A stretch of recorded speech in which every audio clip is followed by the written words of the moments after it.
Two-time MVP grotesquely hyperextended the knee in the third quarter of Game 4, did not return. According to our Adrian Wojnarowski and Zach Lowe, the knee sustained no structural damage, so that's good news, but he is listed as doubtful for Game 5. Coach Mike Budenholzer, anything to add?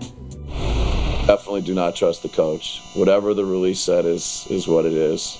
Doubtful. At some point, you got to pull the trigger and make a decision, and we'll probably do that, and then we'll probably tell you we don't know who we're playing and starting and all that, and then a tip off or whenever you guys will get it, and it's kind of the normal routine. We should have our medical director come and speak to you. You guys got the coach to talk to you. So I think it'd just be best to leave it at he's questionable, and Giannis is going to do everything he can to be available. Gotta love Coach Bud saying the quiet part out loud. And we welcome in Andrew Lopez. The worst case for Giannis and the Bucks now seems to be off the table, and so that's good. But Andrew is still listed as doubtful for Game 5, Series 2-2, Milwaukee 2 of 3 at home. What are your instincts on how the Bucks manage Giannis' situation in the near term? Well, first off, I just want to say if Coach Bud is a bum, I'd like to make that bum salary. I think I can do that just as well as he does, I think. But no, for Giannis, look, they avoided the major injury. They get away with him just being hyperextended. You heard what Bud said. They'll play it all the way until game time tomorrow. But they have to still be smart about this. Yes, there's no structural damage right now, but it's going to be sore. Obviously, you want your best player out there. But you're in a unique situation. You still have a Chris Middleton. You still have a Drew Holiday. You are playing at home. You're going to hope that those two guys can step up and give the Bucks the boost you need to get by the Hawks, even if you don't have Giannis.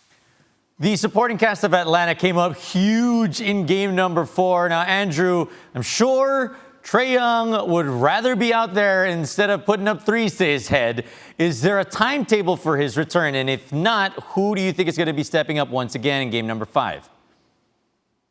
Yeah, officially right now, he is questionable for the game. However, look, Trae tried everything he could to play in Game 4. He's going to try to do everything he can to play in Game 5. The guy that I'm looking at once again is the guy who stepped up last night is Bogdan Bogdanović, who he was in a situation where he had 5 threes made.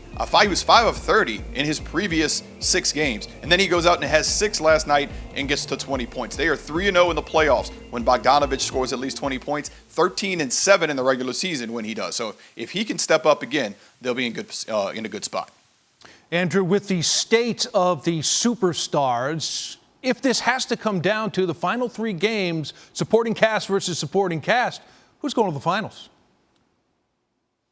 If I'm still going to have to go to Milwaukee. If Trae is still going to be out, if Giannis is going to be out, I'm going to lean Milwaukee. They still have Chris Middleton. They have a multiple-time All-Star there. They still have Drew Holiday, who was an All-Star once before. They're paying him to be this kind of guy. This was why they gave away all the picks.